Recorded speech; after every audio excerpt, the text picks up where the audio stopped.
Good afternoon. I'm here speaking with Artistic Director of Giant Productions, Matthew Jacobs. Hello.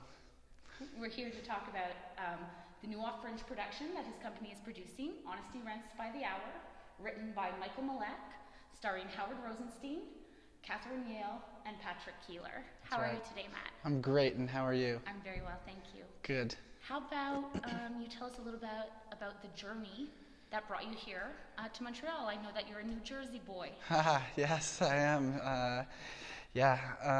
New Jersey at heart, and then went to school at the University of Miami in Florida, where my senior year I had a teacher, a playwriting professor named Orrin Safdie. Long story short, I guess medium story. We did a Skype class with Guy Sprung, who I did not know at the time, and then he just said he was an artistic director, so it struck my fancy a little bit. And then afterwards, a couple days later, Orrin was like, "Hey, you should go up to Montreal and work for Guy." And I said, "Okay." And a couple emails later, here I am. And a couple of emails with Melissa, who at the time worked for Infinite Theatre and is now production manager of this play. Yeah, Melissa K. Langille. Yeah. She also acted as apprentice stage manager on the 2015 hit Progress, written by Alison Grant, produced by Infinite Theatre, and where Matt worked as assistant artistic director, I believe, on that play. How about you tell us a little bit about where Honesty Rents by the Hour comes from? Where did we find this play? Came through Infinite Theatre. So Infinite Theatre does every year an annual contest called Write on Cue. So it's all Quebec writers submit.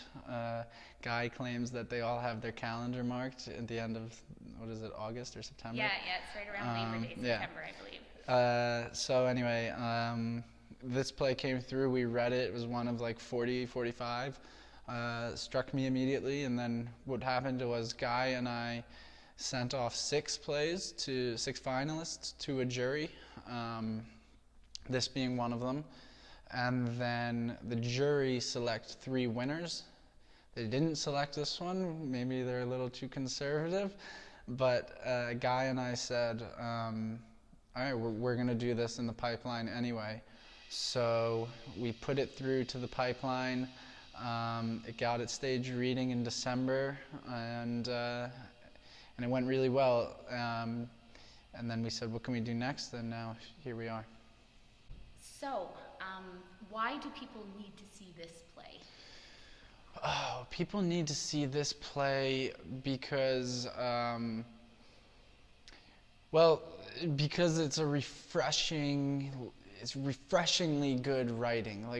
So when we read 40, 50 scripts, this one just stuck out.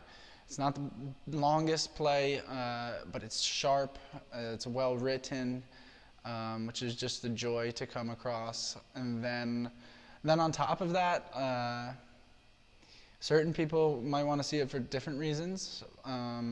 It covers a lot of important topics, whether religion or sexual identity, or to me, the real core of it is these people trying to get out their truths in a way that they not necessarily can at home or where they're all from. And I think that is something that every single human deals with. So everybody should see this play because these characters are trying to do something that makes them happy, albeit it's not won't really lead to chronic happiness, but they're all in search of something, and I think we all are. You're a relatively new director. What's it like directing a seasoned actor such as Howard Rosenstein? Yeah, no, it's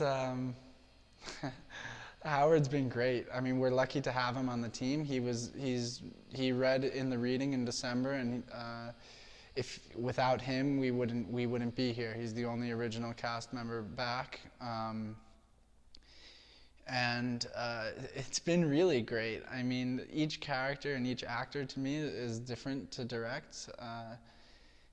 Some parts come easier than others, but Howard in particular, I trust him greatly. He's going to do a great job, and I know that. and he's already got such a firm hold of the character. For me, it's just little details that I like, and he'll run with them if he likes it, which is fine with me. And it's funny directing Howard because this is going to get me into trouble, but Howard doesn't indicate at all whether he likes my ideas. So it's like, so I'm sitting there like, just Howard, just tell me if it sucks, man. I don't care. You can tell me if it sucks. But no, he's been great. The whole cast has been really tremendous. One of the themes of the play that you said yourself was kind of about a peeling away of layers. Yeah. What's it been like in terms of intimacy among you and the cast, kind of delving into such intimate roles in such an intimate play? Yeah, especially for Pinchas and Chantal, so Howard and Catherine especially. We had a day of it in rehearsal where we kind of just sat down and said, okay, we're gonna talk about this and what we're comfortable doing, and we're still finding it. But you know, they're seasoned actors and they're going to be professional. That said, it's an important part of the play, and we want it to be pretty hot. And so we needed that day to talk about it and just get it all out there, what we're comfortable with, what we're comfortable doing, what we're comfortable showing.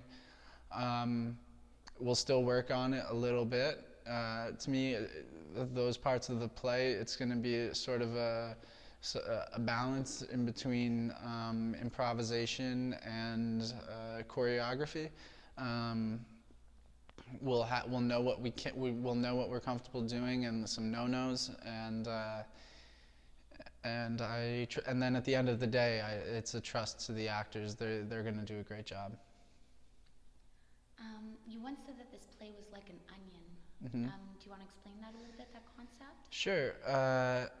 Yeah. Well, first of all, it's in the script, so. It's kind of been a bit of a tagline, a label for me for the whole thing, but it's got layers, this script and this play. For me, the outside layers are sort of the things, the topics that it hits on, whether it's religious identity, Judaism specifically,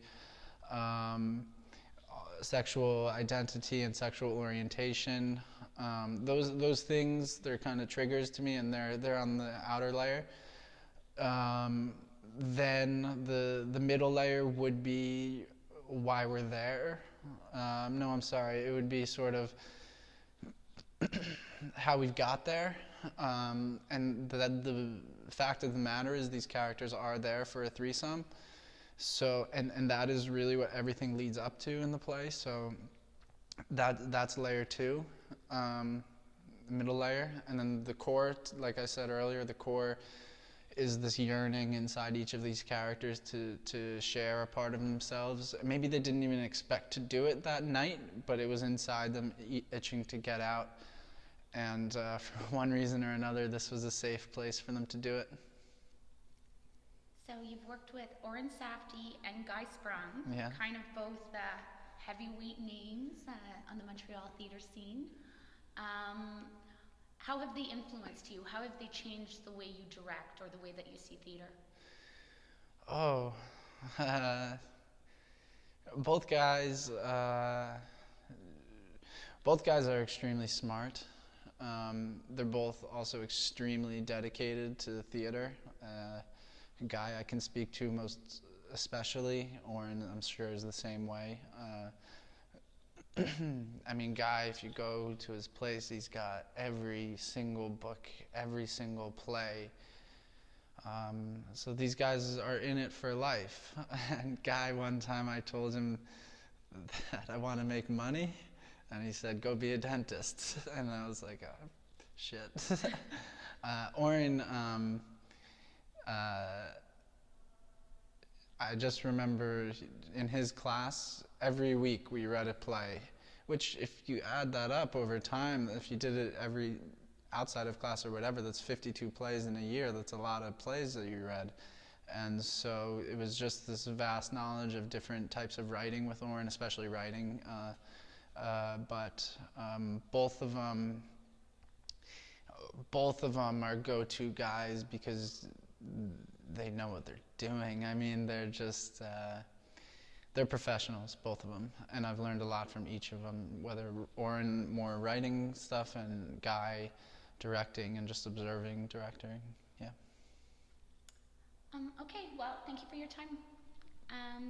Everyone remember, you gotta go see Honesty Rents by the Hour, premiering off Fringe, right here in the Rialto, 5711 Park Street. Upstairs. 3rd floor. Yeah.